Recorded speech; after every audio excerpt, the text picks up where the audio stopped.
a todos. Boa noite aos filhos da Casa Branca. Peraí que está pedindo para eu girar o dispositivo para cima. Eu prometo que da próxima vez eu vou fazer no notebook. Eu não treinei, né?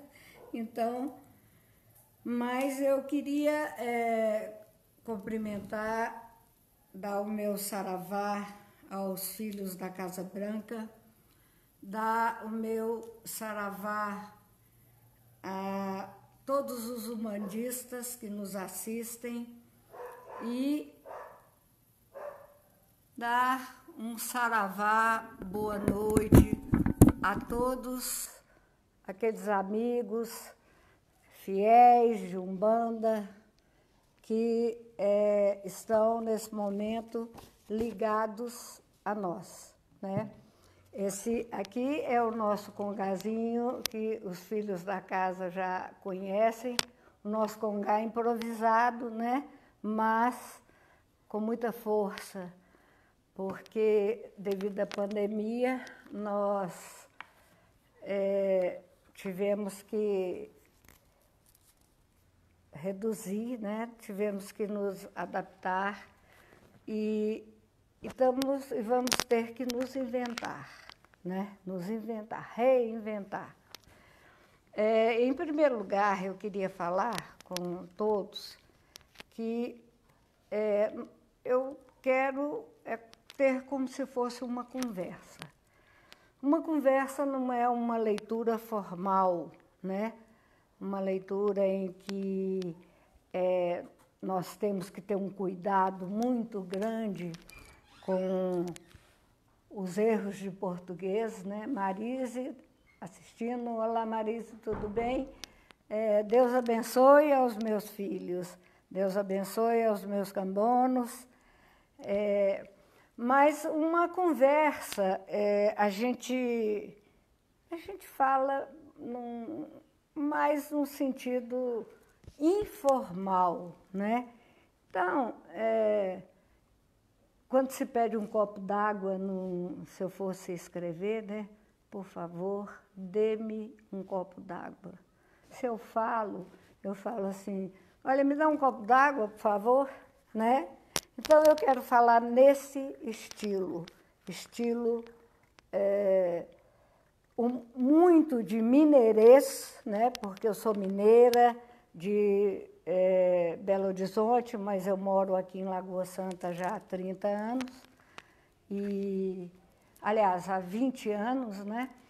E eu me lembro que quando essa história, que é uma história verídica, e tudo que eu falar aqui eu posso comprovar.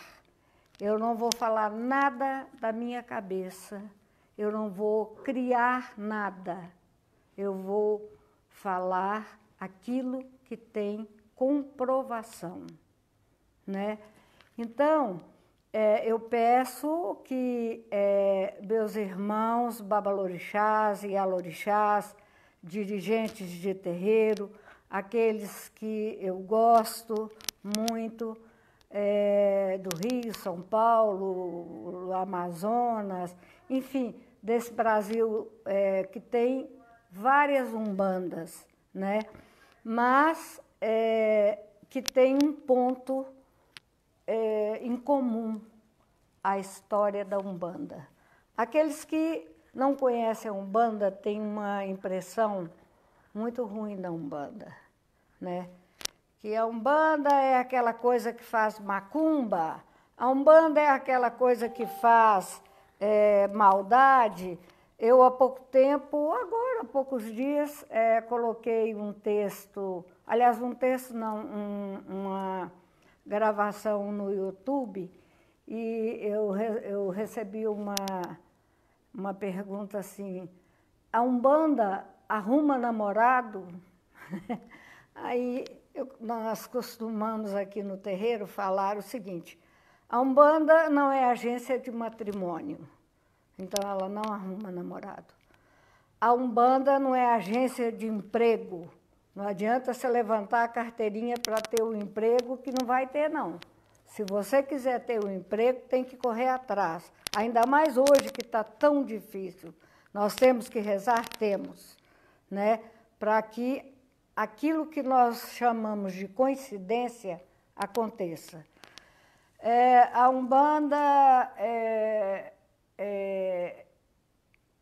ela vai me curar, não sei quem vai te curar é Deus, né? Quem vai te curar é a sua fé e quem vai te curar é você, né? Com seus pensamentos positivos, com a ida aos médicos, porque nós costumamos falar no nosso terreiro que se Deus deu inteligência aos médicos, foi para que eles praticassem a medicina conosco e nos ajudassem. Então, eu quero pedir, desde já, desculpa àqueles irmãos que pensam diferente da gente. Isso é muito bom, porque o pensar diferente enriquece. Agora, uma coisa que eu não acho que é muito bom é inventar, né? A invenção, ela é muito ruim. A ignorância ainda sobrepõe nos terreiros de Umbanda, porque muitas vezes alguém escuta o galo cantar, mas não sabe onde passa essa história para frente. E assim a Umbanda vai sendo muito mal vista. E às vezes quando alguém fala comigo assim, eu tenho muito medo de Umbanda, eu falei, você tem razão de ter, porque o que você vê hoje na internet é para dar medo, né? Então foi por isso que eu resolvi fazer essa série, eu e Solano, um dia eu vou falar, outro dia o pai Solano vai falar, um dia eu falo, né, a minha biografia, eu sei que isso não é tão importante para mim, mas talvez seja para quem não nos conheça. Eu sou Mãe Maria de Omulu, eu fiz santo no Candomblé, já tem mais de 40 anos, né? Depois de alguns anos eu saí em paz, né? O que é uma coisa muito difícil hoje, que o filho sai brigado com o pai e com a mãe, sai escondido do pai e com a mãe. Isso é muito feio. Mas eu saí sem nenhuma hostilidade, porque eu queria fazer Umbanda, eu queria praticar a Umbanda. E a Umbanda é uma religião, o Candomblé é outra religião. Uma coisa que se confunde muito também, né, quando se fala nos cultos afro-brasileiros, a Umbanda ela não é afro-brasileira. A Umbanda é a primeira e talvez única, Pai Solano está aqui me assoprando, viu? É a primeira e a única religião anunciada no Brasil. Por que anunciada? Porque ela, primeiramente, qualquer coisa que nós fazemos, ela é plasmada no plano espiritual. Então, assim foi a Umbanda. E ela nasceu em 1908, na cidade de Neves, né, que hoje é São Gonçalo, né, Solano? São Gonçalo, distrito de Neves. Infelizmente, a casa do Zélio de Moraes, de quem anunciou a Umbanda, foi demolida, né? É uma pena, mas isso tudo é material. O que importa foi o que ele anunciou. Ele anunciou a Umbanda no dia 15 de novembro de 1908. O Zélio era um jovem de 17 anos que ele foi tomado por uma paralisia que o prendia na cama. Então, ele não andava já há algum tempo, né? Ele se movimentava com muita dificuldade. E assim era a vida do Zélio, era cheia de problemas, ele tinha muito problema de saúde, né? Então, no dia 14 de novembro desse mesmo ano, a família de Zélio foi surpreendida com esse jovem, 17 anos. Ele sentou-se na cama com uma voz que não era a dele e, segundo familiares, ele falou: amanhã meu aparelho estará curado. Ficou todo mundo, né, sem saber, sem entender nada, né? Porque é uma família profundamente católica, uma família que nunca tinha esse envolvimento com nenhum tipo de ritual espiritista, né? E, né, ele, para surpresa de todos, no dia seguinte ele se levantou. Normalmente começou a andar como se nada tivesse acontecido. Aí foi, imagina, né, a confusão que foi na família, né? O que foi, o que aconteceu, que voz era aquela, né? E eles tinham parece que era um parente, que era José de Souza, da Aliança Espírita de Niterói, que eles resolveram levar esse caso a ele, e o José de Souza falou: não, traz esse rapaz aqui. Então, no dia que ele se curou, né, ele se curou no dia 14, no dia 15 de novembro, ele foi numa reunião, pela primeira vez, uma reunião de mesa, uma reunião kardecista, né? E ele, imagina, o kardecismo, na época, 1908, eram doutores já mais velhos, né? Eram pessoas já com uma graduação grande, né? E chega um rapaz que não sabia nada, né? Só sabia que tinha levantado, curado, né? Chegou lá aquele jovem, né? Então, isso foi no dia 15 de novembro de 1908. O dirigente do trabalho, dos trabalhos dessa mesa, determinou que ele se sentasse num lugar na mesa. Assim ele fez.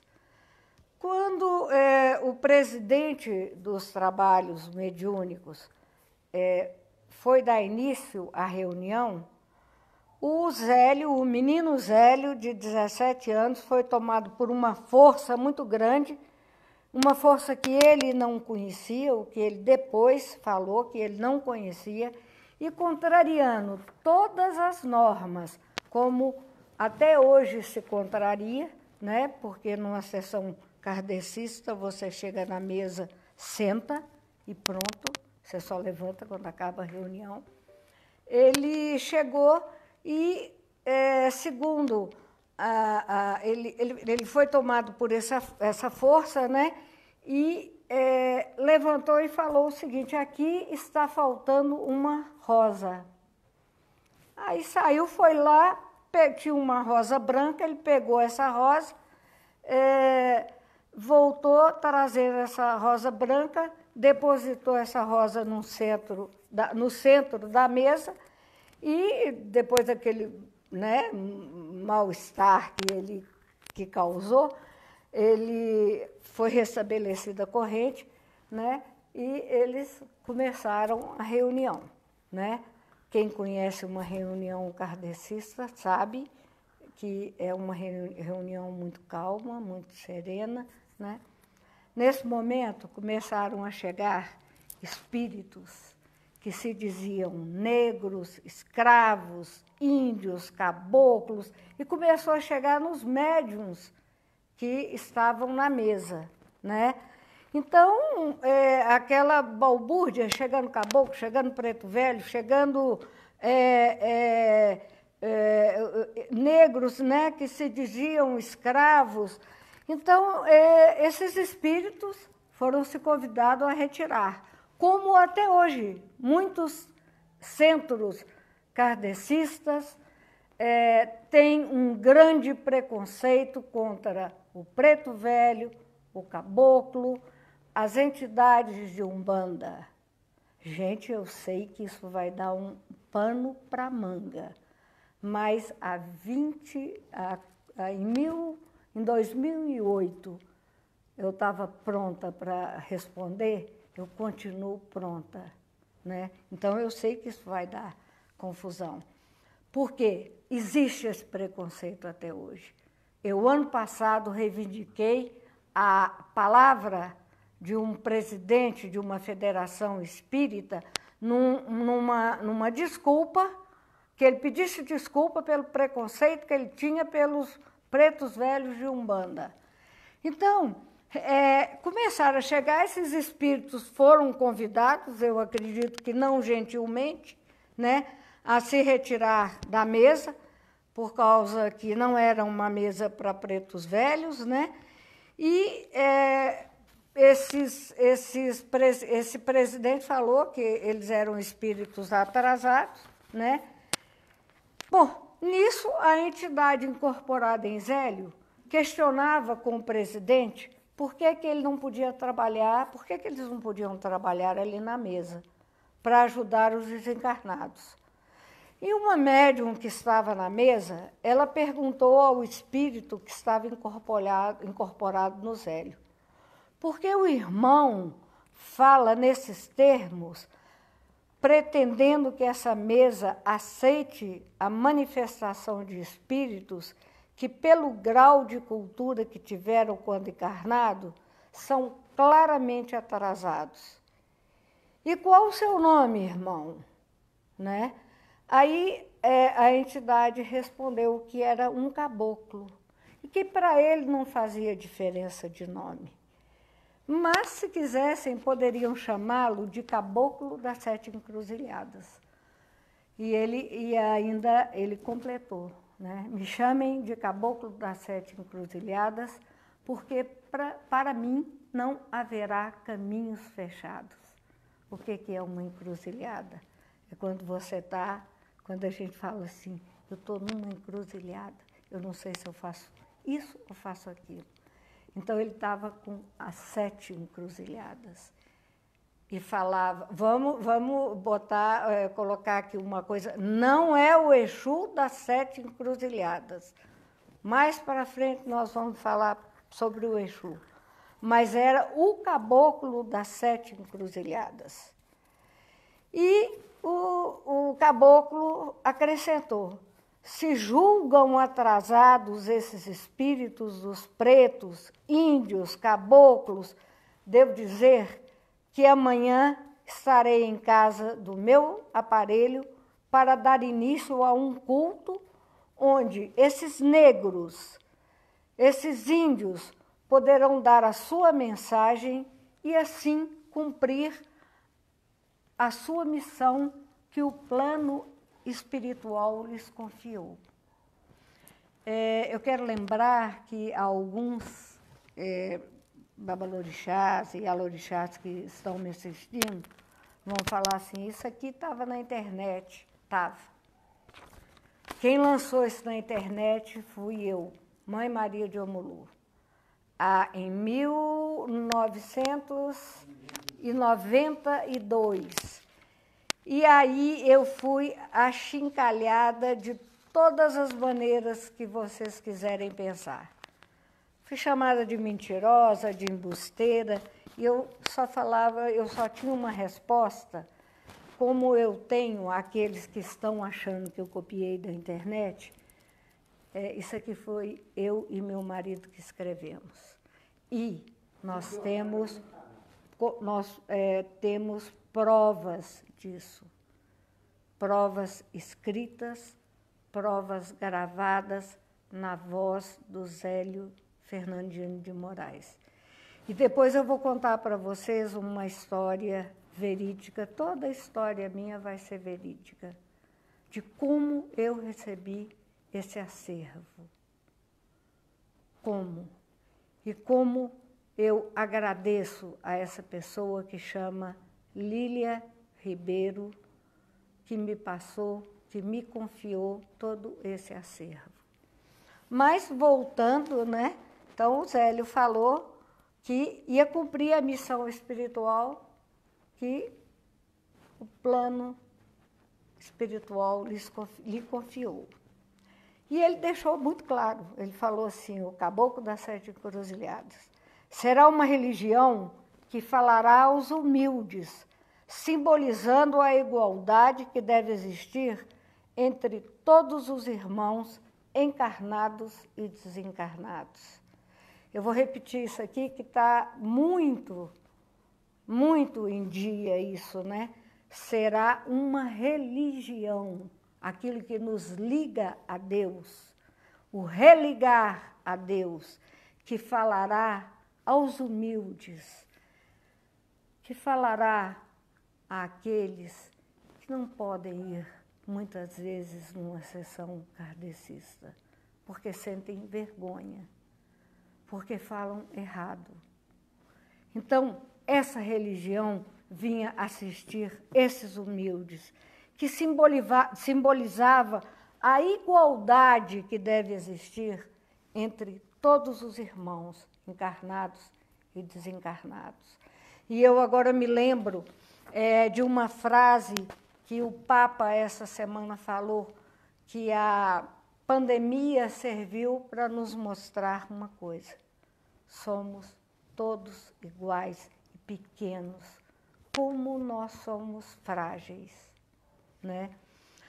Bom, essa médium que estava conversando com ele, ela insistiu, né? Por que você diz que é um caboclo se vejo restes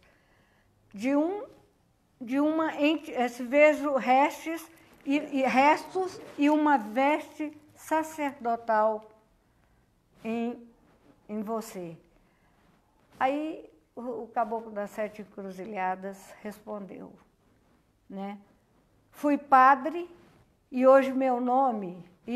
aliás, fui padre e meu nome era Gabriel Malagrida. Ora, nós não tínhamos internet, nós não tínhamos nada. Ele morava numa cidade pequena. De onde ele tirou isso? E ele contou muito da história de Gabriel Malagrida, que numa vida passada tinha sido ele. Por que ele fez isso? Muita gente acha... Eu tenho uma grande amiga do coração, que eu sei que está assistindo, uma irmã, uma madrinha, né? Que ela fala assim, mas a vida passada não me interessa, interessa sim. Interessa sim porque é a maior prova de que ali estava um espírito, que ali estava um caboclo que não estava brincando, como nenhuma entidade da Umbanda está para brincar, né? Então, um dia depois também, se me cobrarem, eu conto essa história do Gabriel Malagrida, que é muito bonita. Bom, mas aí acabou, deve ter acabado muito mal, eu imagino, né? E o pessoal da mesa falou, olha, nós vamos lá, nós queremos ir lá para ver o que é que vai acontecer. Porque um jovem desse, né? Vamos lá. Então, no dia seguinte, eles foram. E qual o susto que eles levaram? A rua estava assim, sem internet, sem WhatsApp, né? Sem Instagram, sem nada. A rua estava assim, né? Aproximando a hora marcada 20 horas, né? Que é a hora que normalmente se fazem as reuniões, né? As nossas são 20 horas em ponto, acabam às 10h30 no máximo. O ideal é às 10. Lá estavam reunidos os membros da Federação Espírita, né? Que foram provar a veracidade daquilo que ele falou, e uma série de pessoas, cheio de pessoas. Às 20 horas em ponto,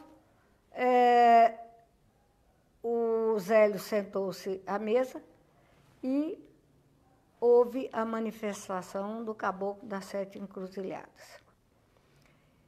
Então, o caboclo declarou que naquele momento, se iniciava um novo culto. Nele, os espíritos de velhos africanos e indígenas brasileiros iriam ter a oportunidade de desenvolver os trabalhos necessários em benefícios dos encarnados, qualquer que fosse a cor, a raça, o credo ou a condição social. Eu me lembro também de Pai Pedro Miranda, que foi um dos últimos, foi a última tenda, né, criada pelo Zélio, que ele desencarnou agora faz 1 ano ou 2, não me lembro, que ele fala assim e ele era um discípulo do Zélio, né? E ele falava assim, a Umbanda é a única religião que não pergunta de onde você vem e para onde você vai. Ela abre os braços e te aceita. E a Umbanda é assim. Ela não pergunta a sua classe social, ela não pergunta a sua raça, ela não pergunta o seu credo, ela recebe. Ela recebe de braços abertos a todos aqueles que precisam. O caboclo estabeleceu algumas normas, né, em que se processaria a reunião, né, o culto, que seriam sessões diárias de 20 horas às 22 horas. Por isso que eu falei que nós atrasamos um pouco. Os participantes estariam uniformizados de branco. E, gente, o atendimento gratuito, aquilo que é de graça se dá. Dai de graça o que de graça receberdes. Isso incomoda muita gente que cobra. Mas a Umbanda, criada, anunciada pelo Zélio Fernandino de Moraes, em 1908, nunca cobrou absolutamente nada, porque caridade não se cobra. Caridade se faz. Então, perguntaram para ele, né, mas como se chama essa religião? Qual é o nome dessa religião? Aí ele falou, Umbanda. As pessoas, alguns dirigentes que me perdoem, querem explicar a Umbanda, a Umbandã, vem da Lemúria, da Atlântida. Eu não sei se existiu Lemúria ou Atlântida. Eu não sei. Realmente eu não sei. Ou eu sou muito ignorante, ou não deu no WhatsApp ainda a descoberta. Né? Ah, a Mãe Maria só olha WhatsApp. Não, eu estudo muito. Eu estudo muito. E o que se tem eu acho que, eu tenho impressão que, eu não acho nada, eu tenho provas. Então, ele não fala a Umbanda, nem a Umbanda. Ele fala Umbanda. Perguntaram para ele o que é isso. E ele fala a manifestação do Espírito para a caridade. O Espírito se manifestar, o Espírito do preto velho, do caboclo, das crianças, do Exu, se manifestar para a caridade. E ele deu mais. A primeira tenda de Umbanda para esses trabalhos espirituais, que àquela hora estava sendo fundado, recebeu o nome de Tenda Nossa Senhora da Piedade. Por que Nossa Senhora da Piedade? O caboclo explicou que esse era o nome porque, assim como Maria acolheu Jesus nos seus braços depois da crucificação dele, a Umbanda também acolheria todos os filhos que necessitassem de ajuda ou de conforto. Nós temos aqui, no nosso congá, a imagem de Nossa Senhora da Piedade, a Pietà, né? Ela recebendo Cristo nos braços, e como Nossa Senhora da Piedade recebia Cristo nos braços, a Umbanda receberia todos os filhos em seus braços. Então, todos aqueles que necessitassem de ajudas, né? O caboclo voltou, ele estava na mesa, de repente, o Zélio teve uma outra manifestação, uma entidade chegou e sentou no chão. Sentou assim, de cócoras, né? Então, todo mundo ficou também, né, assustado, era cheio de susto naquela época, né? Aí perguntaram, né? O senhor não quer se sentar na mesa? Ele falou, não, meu filho, com a voz de preto velho. Não, meu filho, negro não senta na mesa de branco, não. Quem senta na mesa é branco. Negro fica aqui. Perguntaram para ele, o senhor quer alguma coisa? Né? Alguém perguntou. Ele falou assim, eu quero só a minha cachimba. Né? E aí ele cantou o primeiro ponto de Umbanda. Se a cachimba tá no toco, manda a mureque buscar. Se a cachimba tá no toco, manda a mureque buscar. Debaixo do alto da derribada, se a cachimba ficou lá. No alto da derribada, se a cachimba ficou lá. Foi o primeiro ponto de Umbanda. Simples. Como o primeiro ponto, o único ponto do Caboclo das 7 Encruzilhadas também é simples. A Umbanda é simples. O ponto do Caboclo das 7 Encruzilhadas é assim. Chegou, chegou, chegou com Deus. Chegou, chegou o Caboclo das 7 Encruzilhadas. Nenhuma tenda canta quase isso, eu conheço pouquíssimas. E esse é um dos pontos mais simples e mais lindos que tem, como é o ponto do Pai Antônio. Mas o Pai Antônio, né, ele arrumaram lá o cachimbo para ele, né, e ele definiu algumas regras básicas da Umbanda, né. Quais seriam essas regras? Ele deixou bem claro isso, muito claro. Não adianta, nós podemos... o pior cego é aquele que não quer ver ou finge que não vê, porque é melhor para ele. Né? Eu vou levar outra chapuletada por causa disso. Né? Então, mas Pai Antônio ditou... aí você fala assim, Maria está lendo, gente. É claro que eu estou, senão eu me perco aqui. É tanta história, né? Tanta coisa que a gente quer falar. Eu queria ver aqui também as horas para não cansar, né, vocês muito. Então, como é que seria a Umbanda? A Umbanda seria regras rígidas. Não haveria sacrifícios. Não há sacrifícios em Umbanda.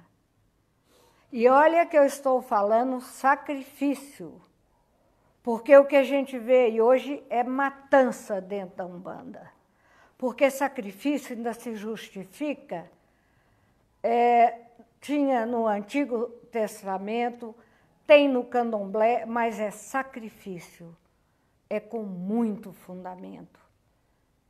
Não é qualquer coisa que se faz um sacrifício.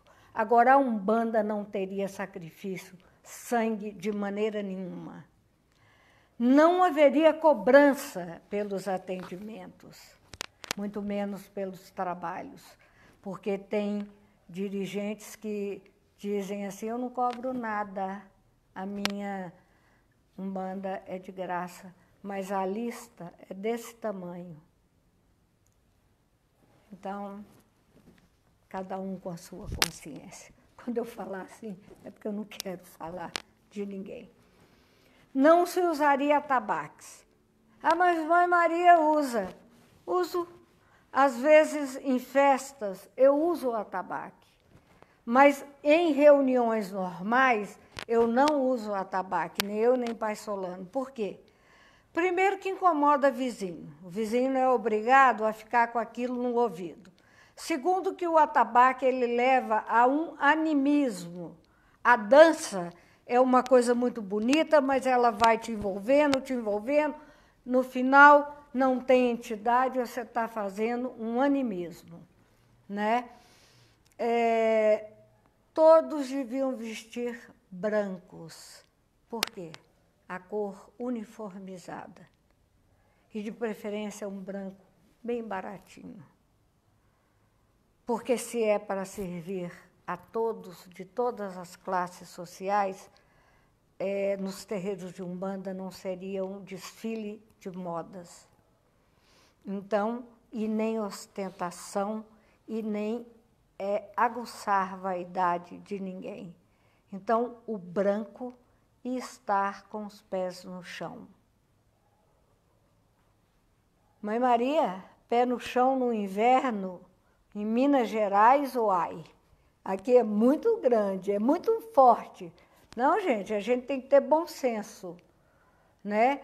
Aquela parte do Rio é muito quente, é muito quente. Então, até se admitiria pés no chão, mas aqui, na nossa casa, é admitido meia, se quiser, os mais velhos virem com um sapatinho branco, pode vir, né?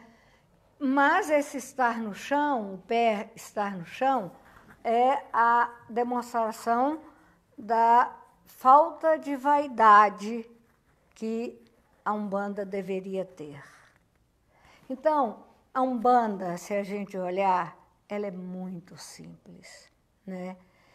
E, a partir de 1918, houve um movimento que o Sete Encruzilhadas ele usou para abrir tendas, e até 1935, 7 novas tendas foram criadas. Mais tarde nós vamos falar sobre isso. É porque tem assunto demais, gente. Então, isso foi uma síntese da síntese da síntese da história da Umbanda. Então, eu vejo muitas vezes a pessoa faz uma confusão, tem alguns livros que vai e volta, e vai e volta, e não fala o que é. Sabe por quê? Porque se falar, vai ter que cortar muita coisa dentro do terreiro dele. Então, é preferível não falar. E aí, a gente tem aquela frase de Cristo, né? Conhecereis a verdade, e a verdade vos libertará. A Umbanda não tem mistérios. A Umbanda não tem preceitos difíceis que a pessoa não possa cumprir. Nós não temos, como é que a gente fala? Cismas, crendices. Nós não temos isso, porque isso prende, isso amarra. Olha, a sua entidade vai te bater. Eu não vou porque eu tenho medo que a minha entidade vai me bater. Não, eu tenho que ir no terreiro porque eu gosto, porque eu me sinto bem lá, porque eu sinto que lá é a minha casa espiritual. E quer coisa melhor do que a sua casa espiritual? De você ter um ombro de um preto velho. Agora eu não sei, né, gente? Eu ia falar assim para dar um abraço, né? Não pode dar um abraço mais, né? Eu não sei como vai ficar. Mas tem aquele conselho bom do preto velho, ter aquela energia de coragem do caboclo, ter aquela pureza da criança, ter aquela guarda do Exu. O Exu não é diabo, o Exu não é mau. Quem faz o Exu é o chefe do terreiro.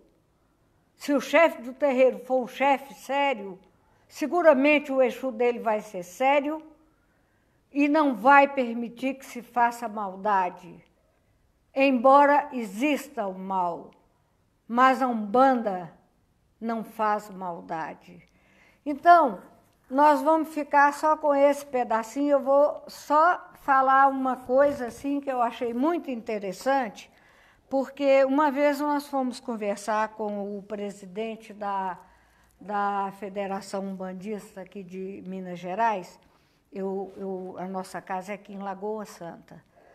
Então, ele falou, né? Mas a Umbanda, ela quer dizer, não é, a quimbanda não é o mal, a quimbanda é aquele curandeiro.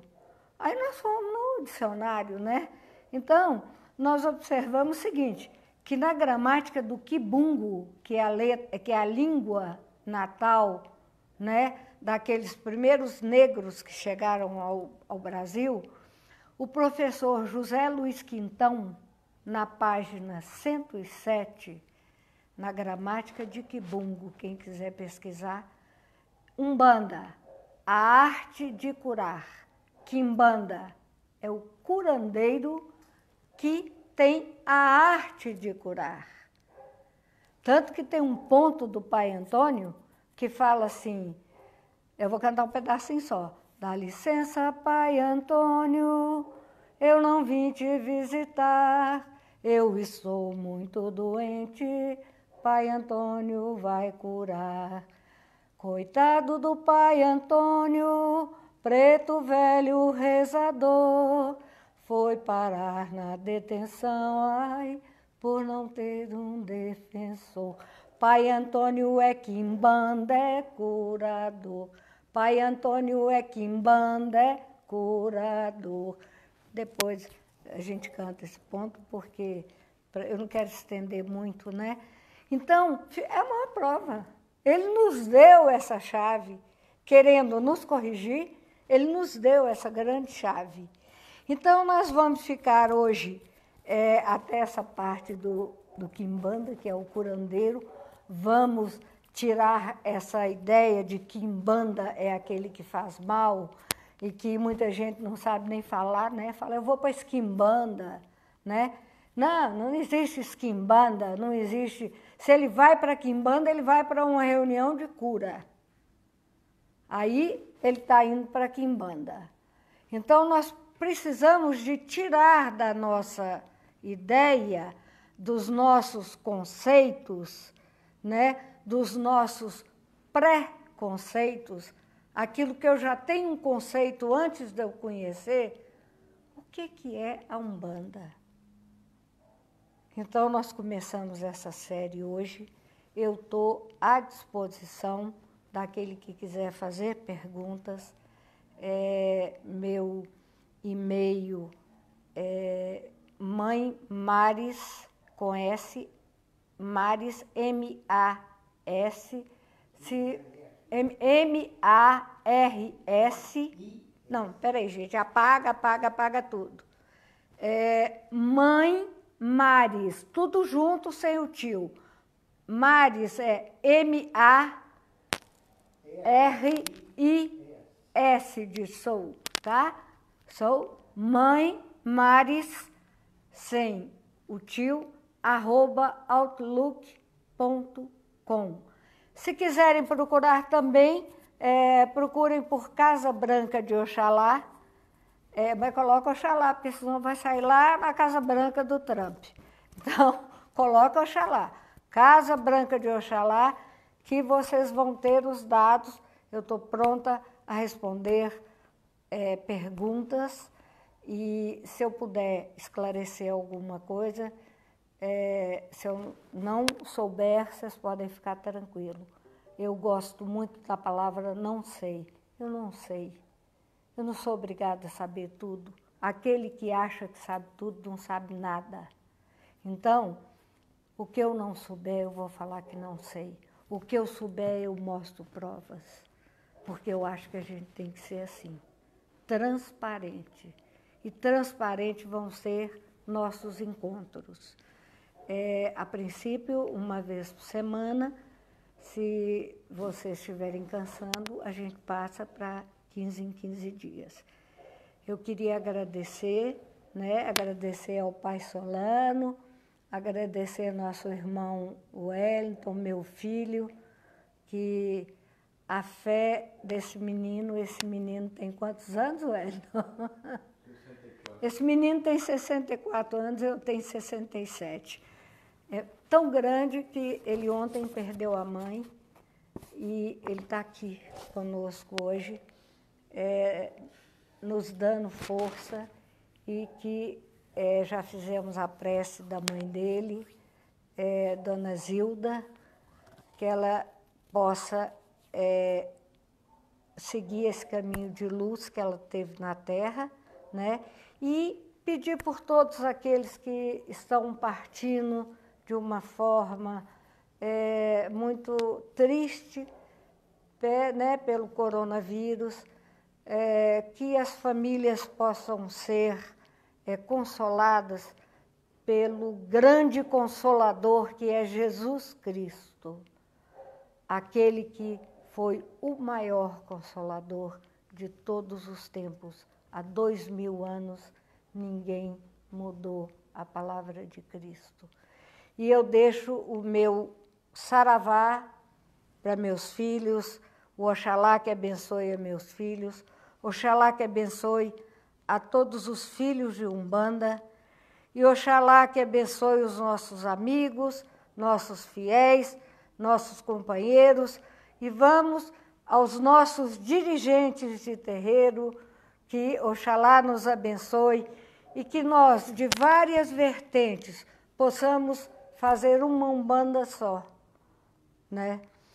Então, eu vou fazer um Pai Nosso, que é a oração universal, que é a oração que Cristo nos ensinou, pedindo que nós sempre tenhamos fé naquilo que fizermos e tenhamos transparência na Umbanda, que tenhamos transparência nas nossas vidas. E esse Pai Nosso eu vou oferecer também a todas as pessoas que se foram pelo coronavírus, e vou oferecer para a Dona Zilda, que se foi pela idade, ela já estava doente há algum tempo, e se foi, partiu, e está lá em festa com a família dela. Pai nosso que estais no céu, santificado seja o vosso nome, venha a nós o vosso reino, seja feita a vossa vontade, assim na terra como no céu. O pão nosso de cada dia nos dai hoje. Perdoai as nossas dívidas, assim como nós perdoamos aos nossos devedores. E não nos deixeis cair em tentação, mas livrai-nos de todo mal, Pai.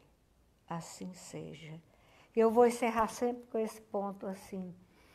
Umbanda linda, Umbanda é alegria, Umbanda linda, Umbanda é alegria, até outro ano e até outro ano e até outro dia, até outro ano e até outro ano e até outro dia. Salve as almas de Umbanda, salve a nossa Umbanda, salve todos os nossos filhos, salve todos os nossos irmãos da terra. Que Oxalá abençoe a todos nós. Assim seja.